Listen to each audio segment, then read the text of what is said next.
Olá, queridos, a paz de Cristo, todos aqui muito bem-vindos a mais um vídeo no canal Crescendo pela Palavra, aqui, @pastor Gilson Paulo Oficial, e desde já minha gratidão, e quero aqui oficialmente para você felicitar um 2024 de muitas bênçãos, vitórias, manifestações de Deus, e que a sua bondade e graça alcancem a tua vida, te abençoando sobremodo, e que essa bênção seja extensiva aos teus, à tua casa, de modo que ao final de tudo, o nome do Senhor seja glorificado. É uma honra, uma satisfação aqui iniciarmos esse ano com mais um trimestre, mais um estudo, mais uma abordagem, mais uma caminhada de aprendizado e de crescimento, porque aqui no meu canal, você sabe, é Crescendo pela Palavra, portanto, você precisa estar aqui antenado e vamos juntos caminharmos para a glória de Deus. Tenho certeza que esse será um tempo de extrema produção, conhecimento e crescimento para a glória de Deus. Desde já, te peço aí para você não esquecer de curtir esse canal, também comentar as postagens. É fundamental que você me ajude na divulgação do canal para que muitas pessoas também possam aqui aprender e crescermos juntos para a glória de Deus. Aqui lembrando que nesse trimestre nós iniciaremos a nossa abordagem estudando exatamente esse tema aí na sua tela, profetas maiores, aqui estudando para poder, de fato, crescermos com alegria. E esse trimestre aqui, né, que abordará os profetas maiores, eu tenho duas informações. Primeiro aqui, o nosso grande amigo, pastor Ricardo Silva, ele é o comentarista da lição, meu amigo, homem de Deus, professor, estudioso, homem que se dedica na labuta, né, milita na educação já há trocentos anos, há décadas de preparo, de estudo, e ele teve hoje, né, o privilégio de ser o comentarista desse trimestre sobre profetas maiores. Inclusive, já te peço para você também segui-lo, se inscrever no seu canal, é só você ir lá, @PR Ricardo Silva, se inscrever no canal dele, para você também ter do comentarista as suas observações e análises de cada lição que compõe o trimestre Profetas Maiores. Para além disso, também eu preparei para você um material exclusivo a respeito do trimestre.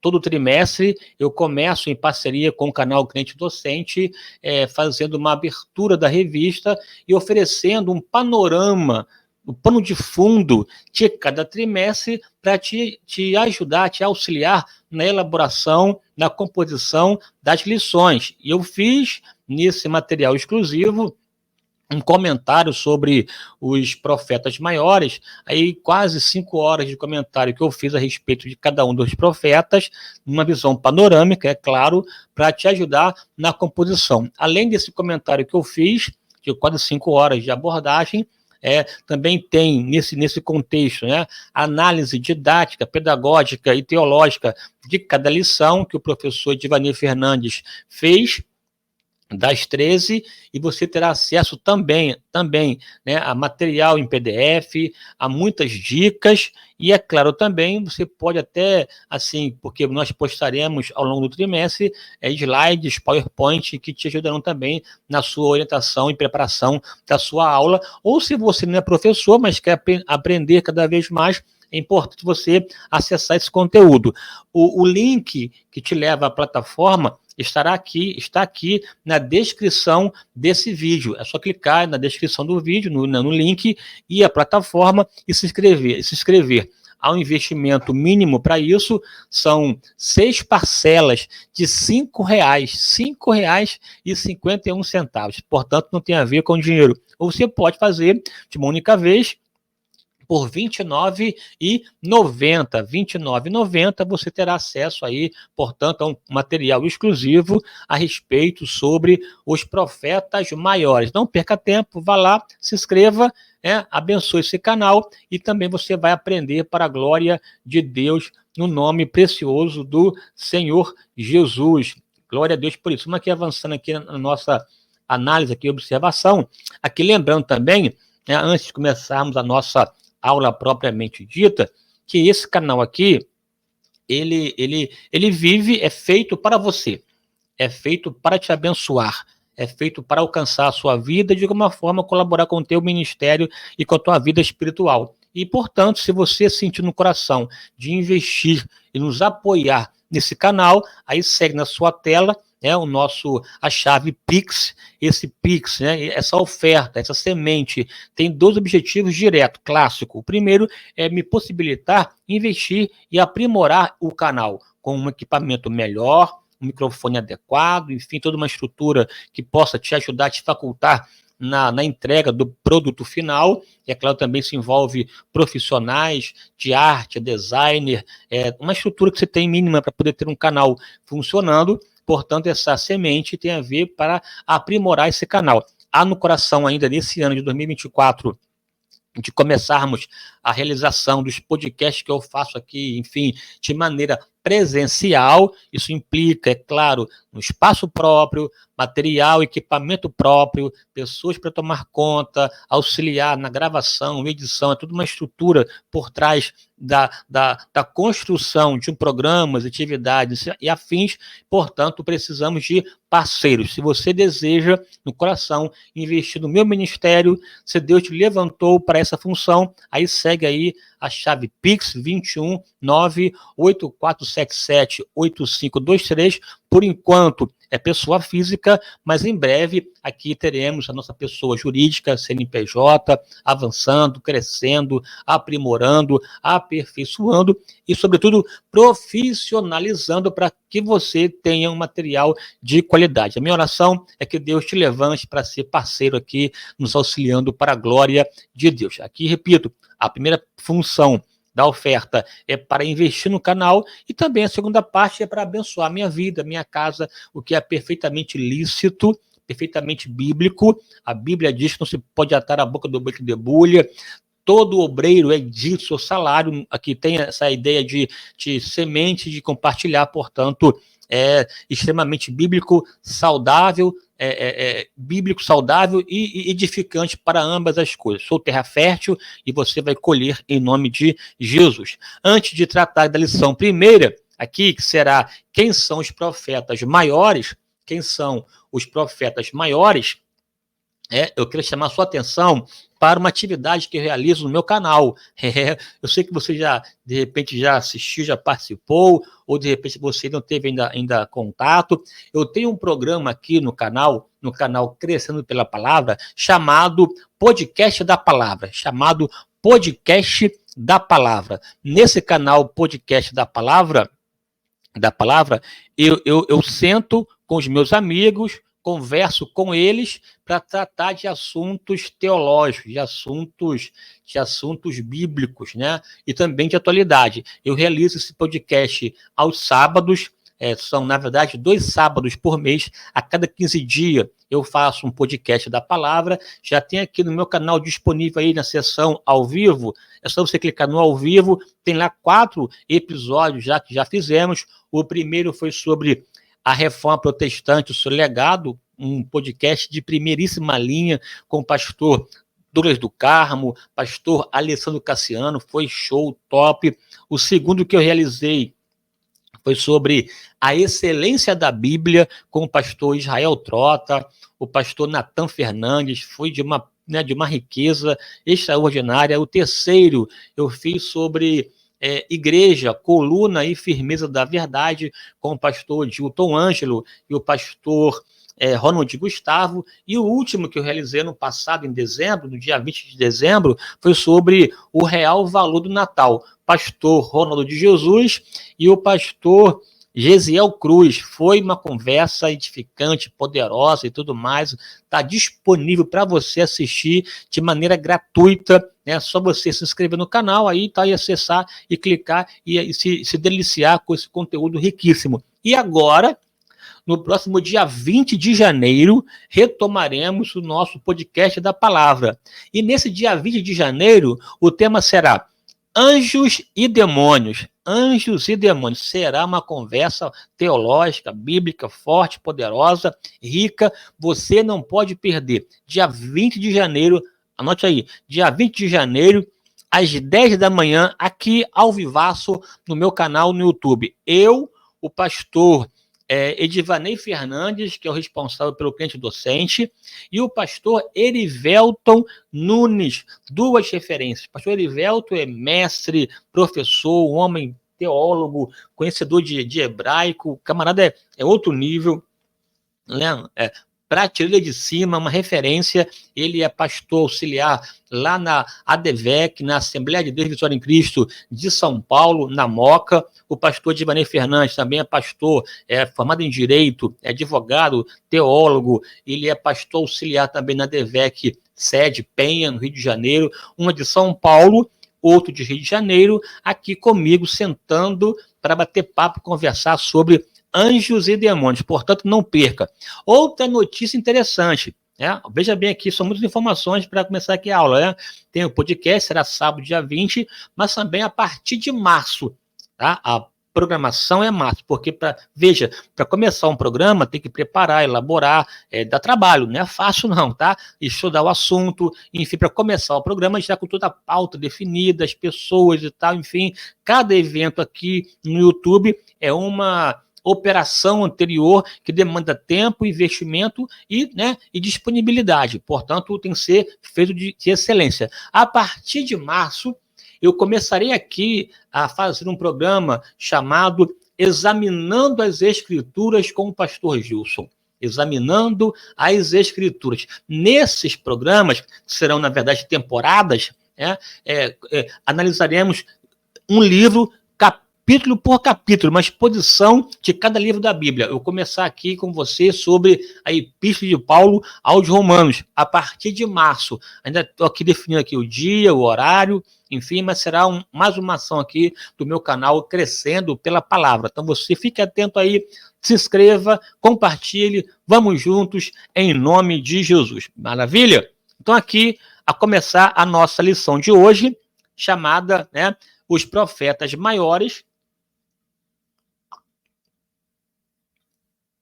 Portanto, um pano de fundo sobre as lições, sobre cada lição, e hoje aqui começando com a lição de número 1, que versará sobre os profetas maiores, numa visão panorâmica. O texto bíblico básico para a lição de hoje, esse aí na sua tela, Ezequiel 3, versículo 1 ao 3 e 17 ao 21. O texto áureo é esse. Porquanto não deram ouvidos às minhas palavras, diz o Senhor, enviando-lhes eu os meus servos, os profetas, madrugando e enviando.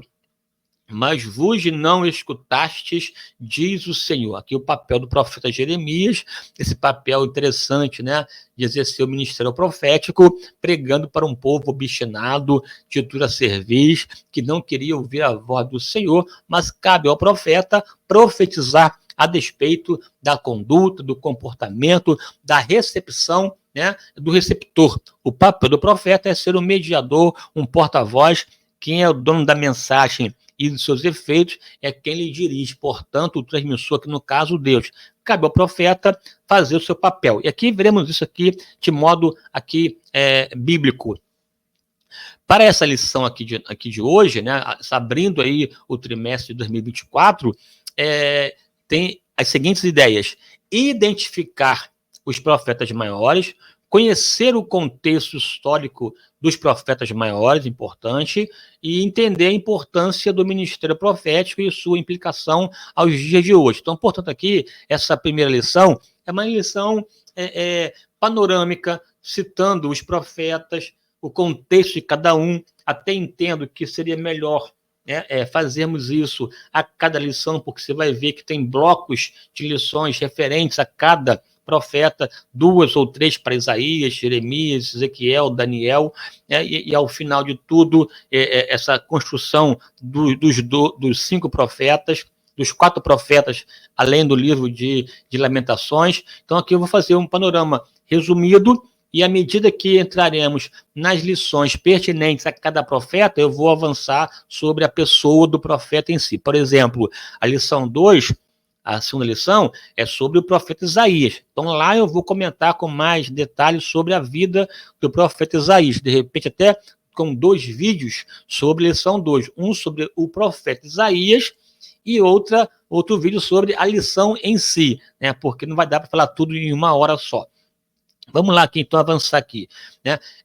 A primeira questão que eu quero pensar com você aqui, em rápidas palavras aqui, sem adentrar a miúdo na questão, é discutir minimamente o termo, o verbete, a palavra profeta, né? Profeta. Nós, às vezes, carregamos no coração uma visão estigmatizada, uma visão estereotipada, uma visão caricaturada do profeta, como se fosse aquele ser barbudo, né? Aquele ser mítico, de repente na mão com um cajado, com uma roupa típica, alguém descolado, desconectado da sua realidade, do seu momento, do seu contexto, e por conta disso, um ser totêmico, ou um ser assim, que assustador, aterrorizante, que normalmente carrega a palavra oráculos, né, escatológico, apocalíptico, mensagem futurística, e congelando essa ideia do profeta. É preciso entender o sentido real de profeta à luz da Bíblia. Eu quero aqui repetir com você alguns conceitos que você já sabe, mas é importante aqui afinar essa discussão e avançarmos na presença de Deus, né? Em primeiro lugar aqui, ao pensar no Antigo Testamento, 3 figuras importantes carregavam a autoridade. Na verdade, eram 4 figuras, mas ungidas 3. É a figura do rei, sacerdote e profeta. Nessa esteira também entrava até a figura do sábio. O sábio também, com uma pessoa também de autoridade. Todo o reino tinha os seus conselheiros, os seus sábios. O próprio Eclesiastes, que foi feito pelo rei Salomão, mas ali ele está tratando como aquele sábio que se assenta à assembleia e a orienta em função da sua autoridade, em função da posição de sábio que ele desfrutava, né? Então, mas basicamente 3 figuras de autoridade no contexto do Antigo Testamento: o rei, sacerdote e profeta. Essa tríade era ungida e a unção legitimava, né, outorgava a eles o direito legal de exercer os seus ofícios, ofício de rei, ofício de sacerdote e de profeta. Portanto, o profeta também era ungido.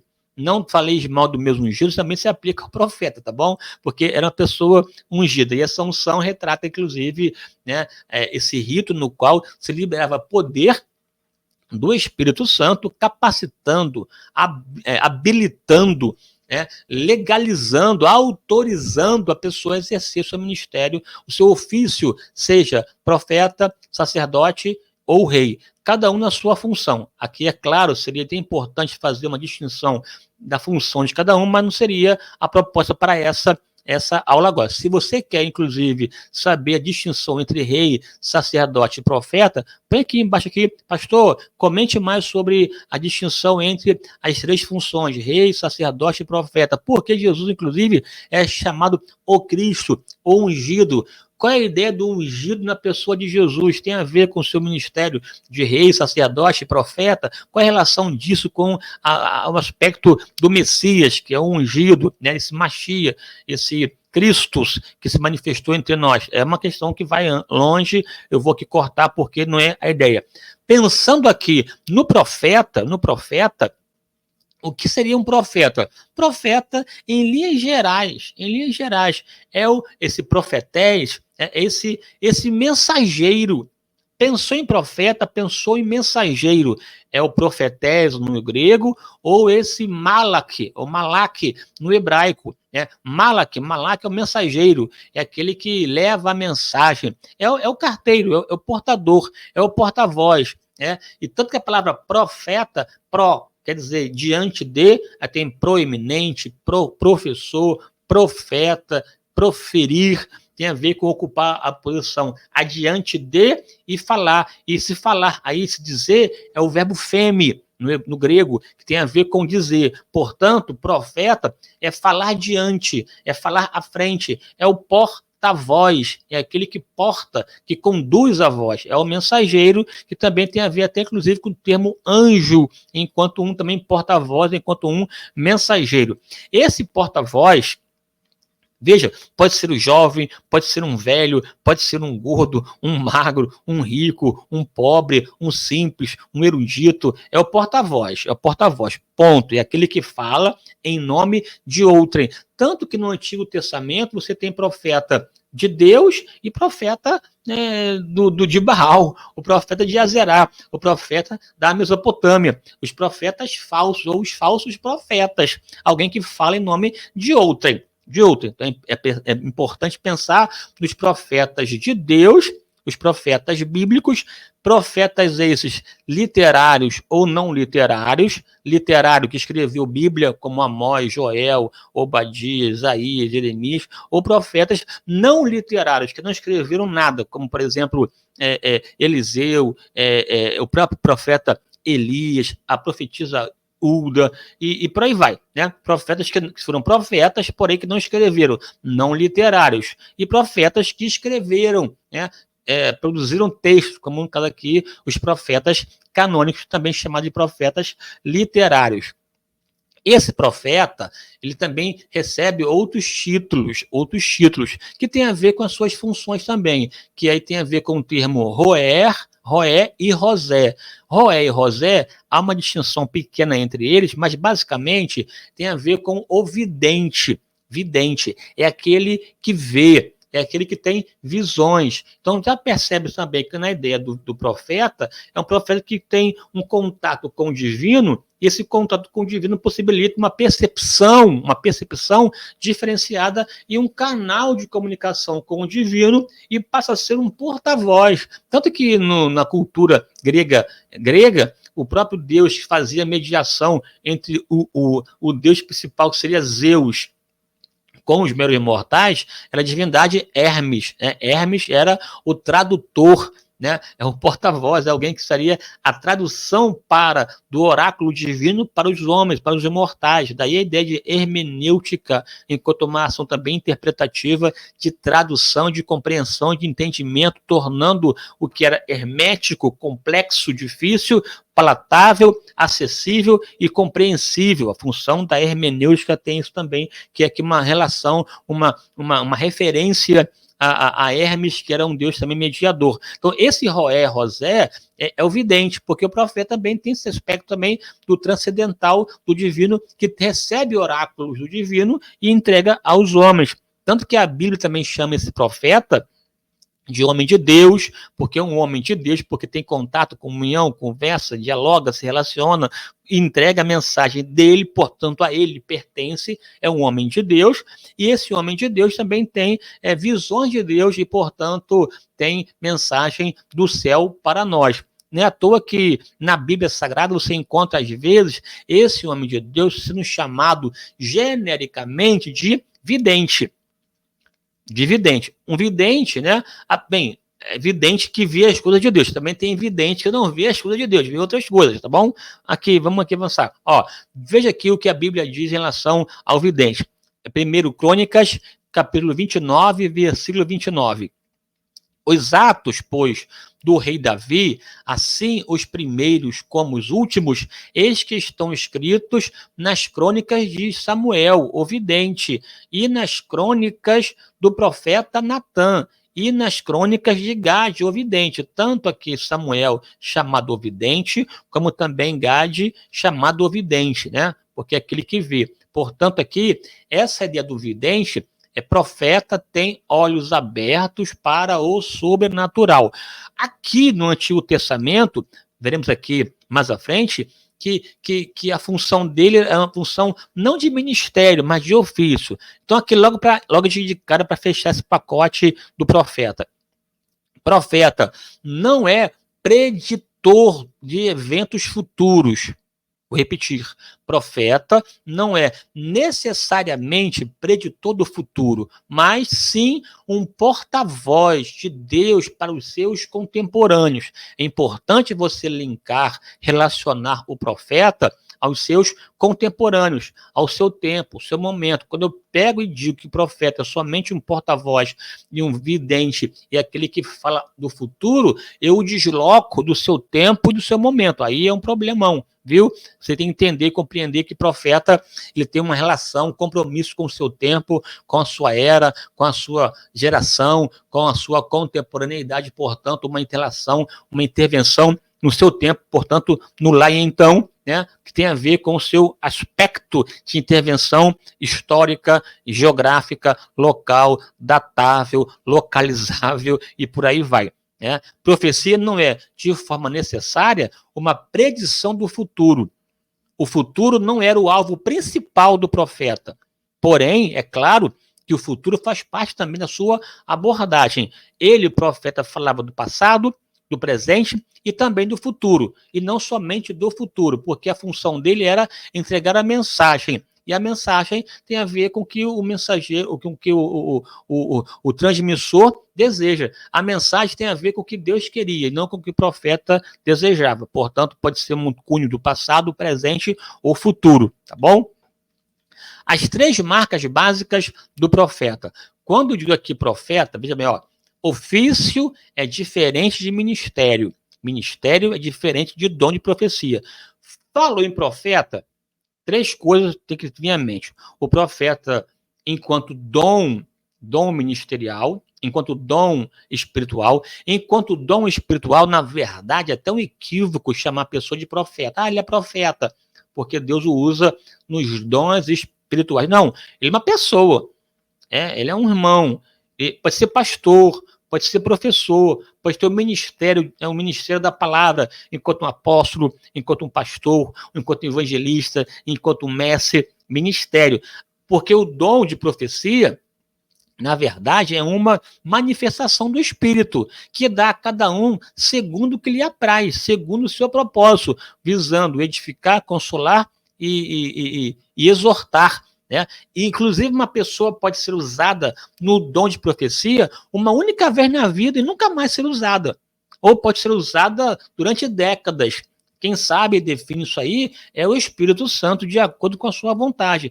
É uma manifestação do Espírito, é episódica, é esporádica, é manifestação, é momentânea, é circunstancial, é de acordo com o contexto, não é um ministério, não é um serviço. Não é um serviço, é uma manifestação. Agora, quando eu penso e falo e digo sobre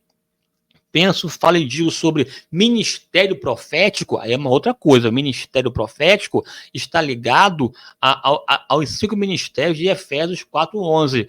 E Deus chamou deu uns para pastores, mestres, doutores, apóstolos e profetas. Né? Quer dizer, aí profeta enquanto ministério profético. Aí tem um estilo, né? Tem uma veia, uma tendência no ministério, a pessoa se destaca como um profeta, não profeta que profetiza dom de profecia.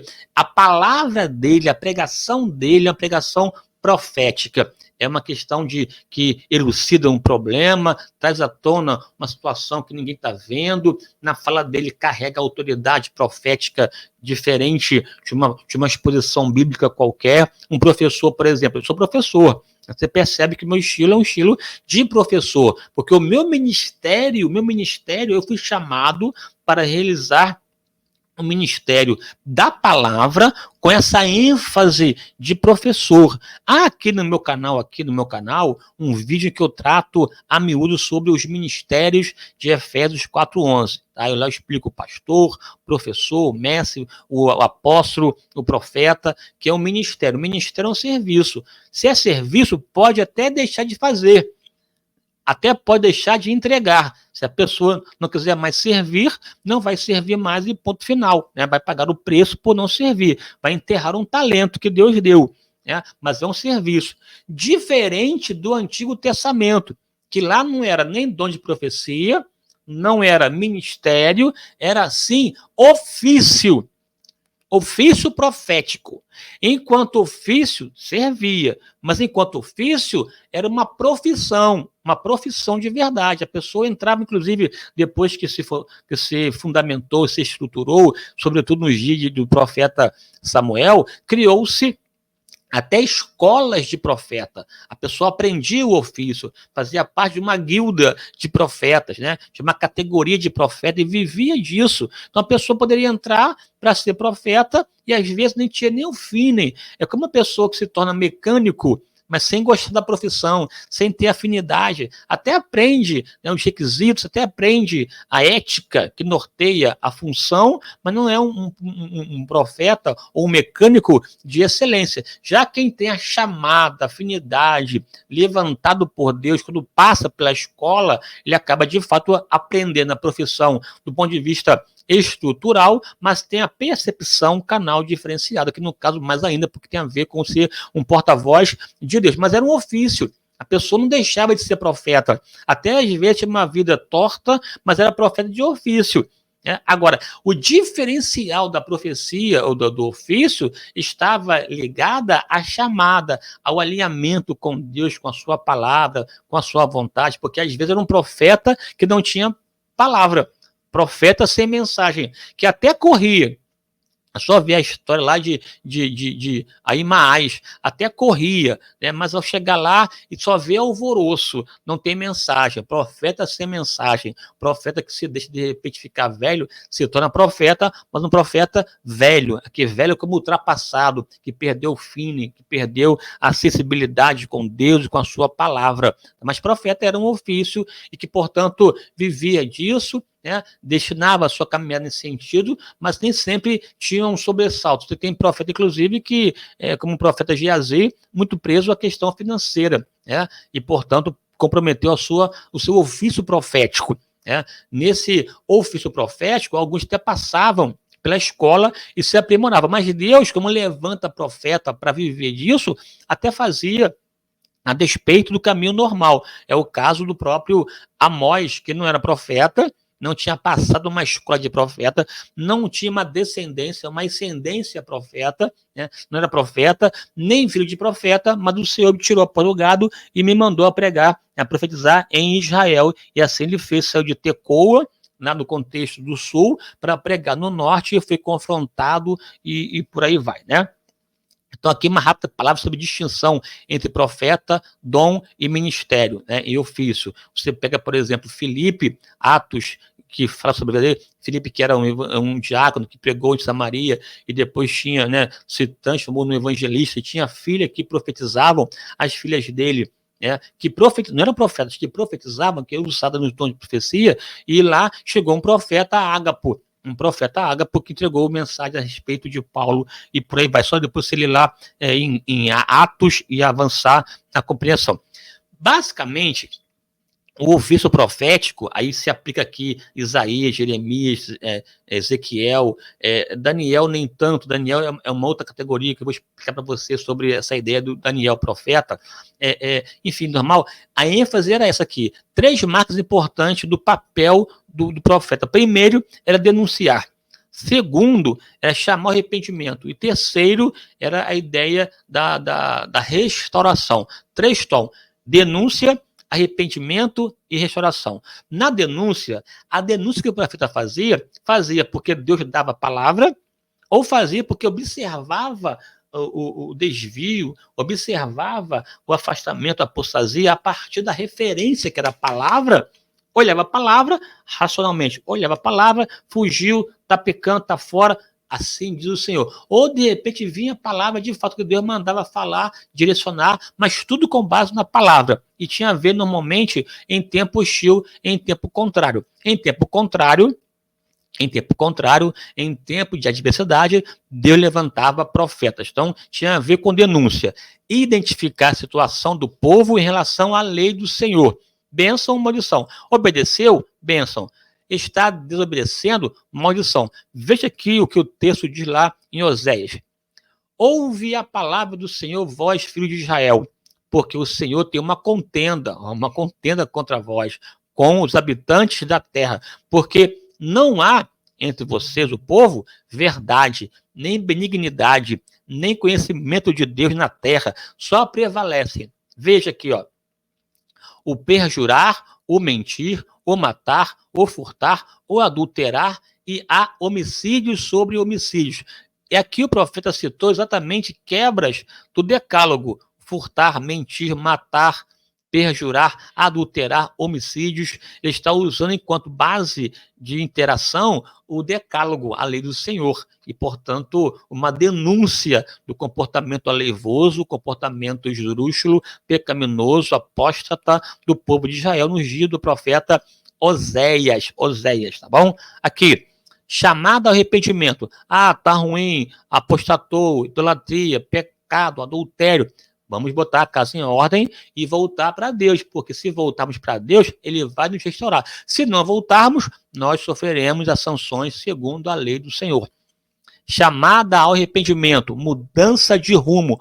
Converta-te, ó Israel, ao Senhor teu Deus, porque teus pecados tens caído.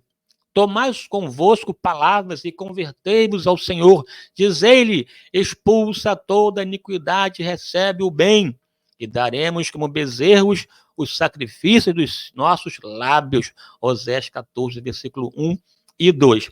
Uma chamada ao arrependimento. Deus denuncia, exorta, chama atenção, mas com o objetivo de edificar, com o objetivo de consolar, com o objetivo de restaurar. E para tanto é preciso se arrepender e colocar a vida no altar do Senhor. Aí vem aqui outra marca, que é a marca restauração. Deus sempre amará o seu povo. Eu sararei a sua perversão e voluntariamente os amarei, porque a minha ira se apartou deles. Veja, Oséias denuncia, chama ao arrependimento e também manifesta o desejo de Deus de restaurar, de restabelecer, porque Deus é grandioso em perdoar, desde que haja arrependimento. O arrependimento vem a partir da consciência. A consciência é resultado da própria denúncia. Vamos aqui avançar, por conta já aqui do horário, já em nome de Jesus. Né? O maior vínculo do profeta não é com Deus, é com o Senhor e com a sua palavra. Não, ninguém, nada estão acima dessas questões. Não importa as consequências. O assim diz o Senhor tem que prevalecer. Tem que prevalecer. Agora sim, quem são os profetas maiores? Os profetas maiores são esses 4: Isaías, Jeremias, Ezequiel e Daniel. Jeremias escreveu Lamentações, daí Lamentações vinculado o livro ao profeta. Tá? Então, tem 5 livros destinados aos profetas maiores: Isaías, Jeremias, Lamentações de Jeremias, Ezequiel e Daniel. Eu vou tratar com vocês um a um mais à frente, tá? Nas aulas do trimestre, para você entender sobre a vida dos profetas. Porque, veja, Daniel, por exemplo, Isaías, Jeremias, Ezequiel, tem lá um capítulo: e veio a palavra do Senhor, Jeremias dizendo, e veio a palavra do Senhor a Isaías e tal, Ezequiel, né? Estando eu diante do rio quebrado da Babilônia, os céus se abriram e eu vi visões de Deus. Há um texto chamando. Isaías é, claro, o ano que morreu Reusias, eu vi o Senhor sentado, e ele foi chamado para profetizar. Daniel era um estadista, né? Mas enquanto estadista, não teve uma chamada profética propriamente dita. Enquanto estadista, carregava uma palavra profética. Ele profetizou, inclusive, sobre questões futurísticas, escatológicas, até apocalípticas. É o Apocalipse do Antigo Testamento. Mas ele não teve um ofício profético. O seu ofício era estadista. Trabalhava no governo lá na Babilônia. Mas a sua vida ultrapassou o seu ofício, seu ofício de estadista, e foi de fato uma voz profética para as nações e para os dias de hoje. É tão verdade que até na organização da Bíblia hebraica, ele não está na categoria dos profetas, mas sim dos escritos, tá? Mas nós aqui atentamos para a arrumação da Bíblia nossa, a forma de organização, a partir da influência da Septuaginta. Eu vou explicar daqui a pouco. Isaías, por que é profeta maior? Porque tem muito escrito, é um livro grande,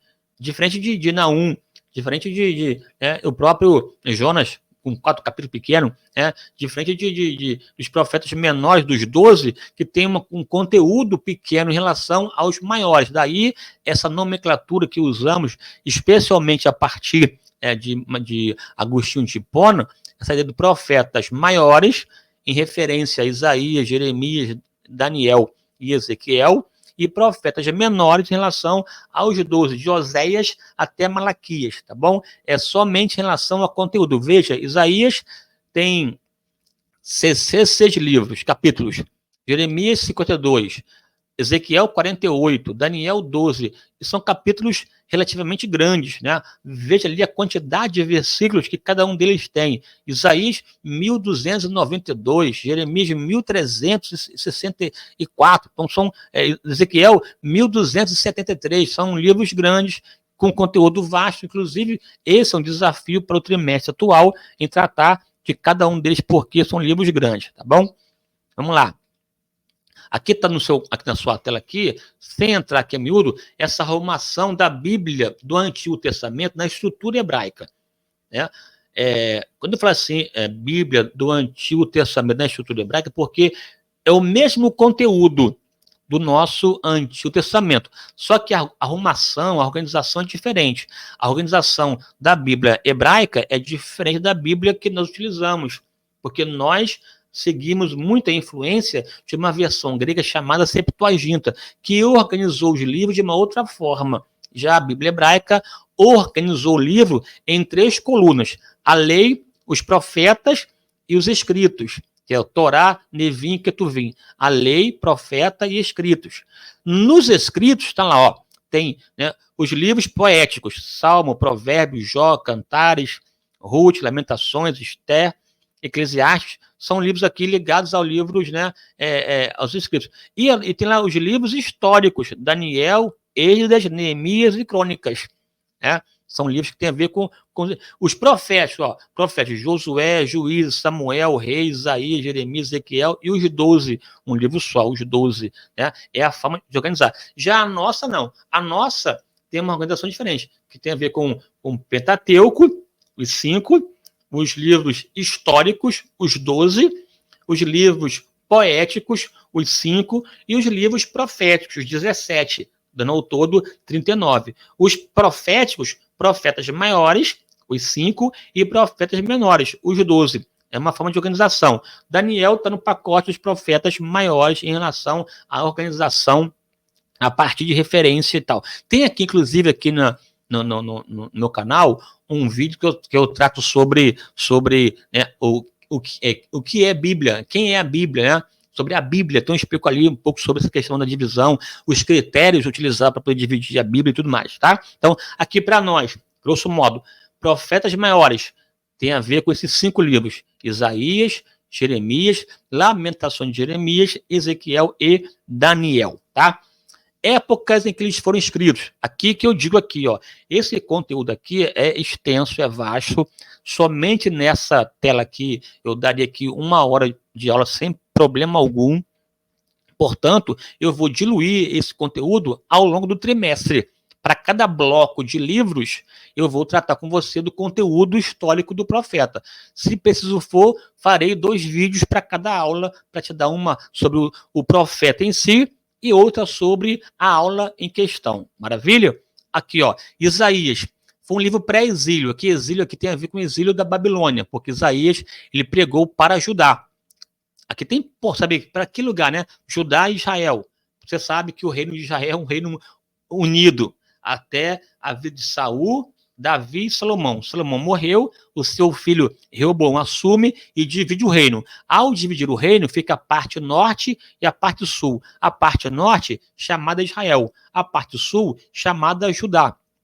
Então, tem profeta que profetizou na parte norte e que profetizou na parte sul. Tá? Na parte sul, que era formada por Judá e Benjamim, muitos profetas importantes atuaram, dentre eles o profeta Isaías, que profetizou antes do cativeiro, do exílio babilônico. Então é pré-exílico, antes do cativeiro. O cativeiro aconteceu quando? Sobretudo em 586 a.C. Tá? Então, o profeta Isaías, ele profetizou um pouco antes, ele profetizou durante os anos 740 a 680. Veja aqui um ministério longo, né, de 60 anos de voz profética de Isaías. ele profetizou durante os reinados, né? O rei Uzias, Jotão, Acais, Ezequias e também Manassés na parte inicial. Inclusive, a tradição coloca que ele foi morto, cerrado ao meio, por Manassés. Ele pegou o finalzinho de Uzias e o início de Manassés. Portanto, um ofício profético longo de 6 décadas, 60 anos, de Isaías pregou em Judá, e também, é claro, uma voz que alcançou outras nações vizinhas, que eu vou tratar com você na próxima aula, que será sobre Isaías, tá bom? Jeremias também, pré-exílio. Mas Jeremias, ele vivenciou o exílio, vivenciou a invasão de Judá por Nabucodonosor, pela Babilônia. Inclusive, o capítulo 52, que é o capítulo em que mostra que Zedequias morreu, teve os olhos vazados, viu seus filhos degolados, Jerusalém em chamas, uma destruição fora do comum. Jeremias foi testemunha ocular, ele profetizou nesse tempo de caos, um tempo de invasão, um tempo da invasão iminente da Babilônia que aconteceu nos seus dias. Então ele é um profeta pré-exílio, mas também um profeta que vivenciou o exílio, tá? E pós ele, seguiu-se o profeta Ezequiel e o profeta Daniel no exílio, tá? Então, Jeremias profetizou para Judá entre os anos 630 a 580, também um ministério longo, também de 50 anos de ministério, portanto, uma voz profética duradoura, referência, não é um aventureiro, nem alguém sem origem, nem alguém sem história, nem um influencer qualquer da internet que norteia a nossa vida, um profeta consistente, consolidado, firme, respaldado por décadas de história. Não é brincadeira não, meu irmão. Pregou nos dias de Josias, Joaquim, Zedequias e Gedalias, né? Jeremias passou as agruras da aflição, da invasão, inclusive chorou muito, intercedeu muito, até escreveu uma lamentação, uma canção, uma poesia, que se transformou num livro canônico, que demonstra essa perda. Ele começa, inclusive, né, como está solitária aquela que era a princesa das nações, como se tornou viúva a que era populosa, em uma referência a Jerusalém e a destruição do povo de Judá, por conta da humilhação, e há uma descrição de lamento muito forte em Lamentações, que eu vou tratar com você no trimestre que estamos iniciando agora.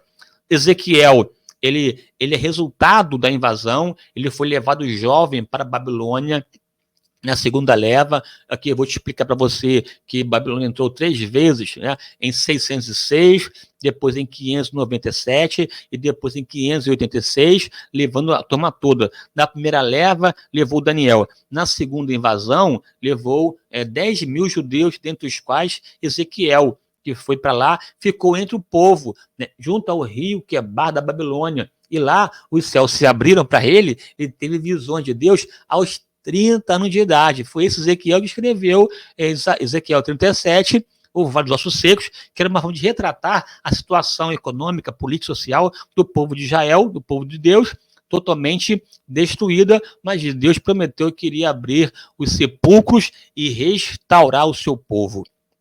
Portanto, ele pregou na Babilônia para os judeus, entre reis gentílicos. Daniel, da mesma forma, também pregou na Babilônia, né? Foi levado lá para a Babilônia, ainda jovem, no ano 606, e ficou lá por décadas na Babilônia, quase 70 anos de cativeiro, porque ele anteviu, na verdade, né, enxergou o findar do tempo, inclusive lendo o profeta Jeremias. Ele leu Jeremias, viu que o tempo estava já acabando, mas nada acontecendo, ele passou a orar, e na sua oração teve revelações de Deus, inclusive as 70 semanas de Daniel, que ele viu lá, interessante, que tem a ver com os eventos escatológicos, que também é um livro importantíssimo na Babilônia. Então aqui, em linhas gerais, esse é o resumo dos profetas maiores que veremos aqui ao longo do trimestre, aula a aula, parte a parte, e vamos crescer com certeza, né? Quando eu falo de Isaías, eu falo da salvação que vem do Senhor. quando eu penso em Jeremias, eu penso no juízo de Deus. Quando eu penso em Ezequiel, eu penso na glória de Deus. Quando eu penso em Daniel, eu penso nesse Deus que é Senhor de toda a terra e que reina. Em Isaías, é o Deus que salva. Em Jeremias, é o Deus que julga. Em Ezequiel, é o Deus que manifesta a grandeza. Em Daniel, é o Deus que controla, que exerce a sua soberania. Portanto, aqui vamos crescer para a glória do Senhor. Há esse cronograma interessante aí, que a Geografia da Bíblia realizou, inclusive você pode ir lá no perfil, tanto no Instagram, né, e colocar Geografia da Bíblia, ele vai disponibilizar para você esse material tão rico, tão importante, que é um quadro aí fantástico. Veja aqui, ó, na parte norte, né, na parte norte, perdão, aqui, ó, Israel, que eu te falei aqui sobre a divisão, aqui a parte norte e a parte sul de Judá. Na parte norte, os profetas que lá profetizaram, Jonas, Amós, Oséias, nessa parte aqui marrom, que tem a ver com o período assírio, da Síria que invadiu, que tem a ver com Nínive, a sua capital, invadiu a parte norte, e em 722 aqui, ó, por aqui, né, acabou, aqui, 722 aqui, acabou levando o cativeiro, essa parte aqui do norte, ó, em 722, aqui assim teve o cativeiro babilônico, né? Inclusive depois Naum profetiza contra Nínive que seria destruída a cidade sanguinária. Aí você tem aqui na parte azul, período babilônico, já com Nabucodonosor, profeta Abacuque, Sofonias, Jeremias, Daniel, Ezequiel, o próprio Naum nesse contexto que também que já finalzinho dessa influência babilônica. Aí tem um período babilônico de cativeiro babilônico, que é o período persa, ó, Ageu, Zacarias, Joel, Joel aqui na verdade, na minha leitura, ele até entraria mais para cá, tá? Joel aqui, vou até aqui mandar aqui um comentário para meu amigo pastor Hoffman, que Joel, segundo alguns, tem a ver mais com o contexto aqui pré-assírio, tá? Enfim, uma discussão que vale a pena comentar. Obadias e Malaquias, que já começa aqui findando essa fase persa e começa o chamado período interbíblico até a vinda de João Batista, Jesus e tudo mais. Aqui um quadro interessante para você situar. O que aqui nos importa aqui é saber o seguinte aqui, ó, Jeremias, contemporâneo, o mais velho, né, e Daniel, Ezequiel, os mais jovens, mas de uma forma que se relacionavam, né? E enquanto Isaías pregava na parte sul, Amós e Oséias na parte norte, né? Enquanto Isaías estava no palácio, Miqueias na parte do povão, né? Então, assim, são aqui contemporâneos. Essa linha aqui te ajudará sobremodo. Maravilha? Eu vou, na verdade, só passar esse aqui slide para encerrar esse vídeo, porque já tem aqui 50 minutos, está muito longo e não é muito viável um vídeo longo no YouTube. Aqui, veja aqui, ó, o profeta Isaías. Eu botei aqui para te mostrar que os profetas não têm um caráter histórico, tá? É um tom exortativo, é um tom profético, mas eles citam referências de datas, de locais que nos ajudam a entender o tempo e o espaço de cada um. Em relação aqui, Isaías, aqui, ó, visão de Isaías, filho de Amós, a qual ele viu a respeito de Judá e Jerusalém, nos dias de Uzias, Jotão, Acais, Ezequias, reis de Judá. A visão de Deus para ele, esse Isaías, filho de Amós, a respeito de Judá e Jerusalém. O foco, o tom dele, portanto, no reino de Judá, no reino do sul. Ele profetizou em partir de vários reinos.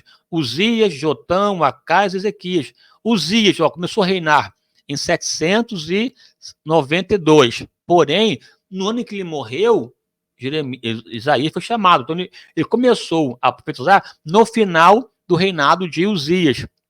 Uzias, aquele rei que era poderoso, que tudo que fez prosperamente realizou, mas ao final ficou exaltado, orgulhoso, quis sacrificar no templo, acabou ficando leproso e deixou de reinar em 750. E nesse contexto, ainda vivo, o seu filho Jotão começou a reinar. Quando o pai morreu, em 740, aí sim, Jotão passou a reinar sozinho, né? Jotão reinou 18 anos, foi um rei bom, construiu o portão do templo, mas não teve uma vida assim muito ativa. Né? Já o rei Acaias, que foi depois dele, um rei perverso, um rei cruel, um rei que sacrificou inclusive a Moloque, né? O filho dele sacrificado, apóstata, um problemão. Essa apostasia trouxe problema para o povo. Jeremias pregou tanto em Jotão, piedoso, pregou em Acais, perverso, e pregou também nos dias de Ezequias, um rei piedoso, né? Até naquele clássico texto em que Senaqueribe tenta invadir Judá, mas Deus envia um anjo e mata 185 mil soldados, porque Ezequias orou o Senhor e botou para orar, clamar e tal, um negócio poderoso. Deus usou Isaías, sei lá, Isaías 37, né, 36, 37, o seu livro, e que também tem uma correlação com o texto de Crônicas, segundo Crônicas 26, 27, 28, tem a ver com esses reis aqui de Isaías, né? E por fim, esse rei terrível, o rei Manassés, que Isaías morre no começo do ministério, do reinado de Manassés, inclusive reza a lição que foi Manassés que mandou matá-lo. Aqui um quadro rápido sobre o profeta, que eu vou, ao longo do trimestre, esquartejar aqui para você, em nome de Jesus, viu? Aqui já fechando, ao longo do trimestre, veremos a vida, obra desses profetas chamados maiores em função dos seus escritos. A minha oração é que Deus te abençoe poderosamente e que você seja uma pessoa extremamente apta para servir a Deus com alegria e adorá-lo na beleza da sua santidade. Se você gostou desse vídeo, curta, comente, compartilhe e não se esqueça de se inscrever no canal Crescendo pela Palavra, que nesse ano de 2024 tem muitas novidades em nome do Senhor, viu? Eu quero ouvir de você aí um amém em nome de Jesus. Um forte abraço, até a próxima e fique com Deus.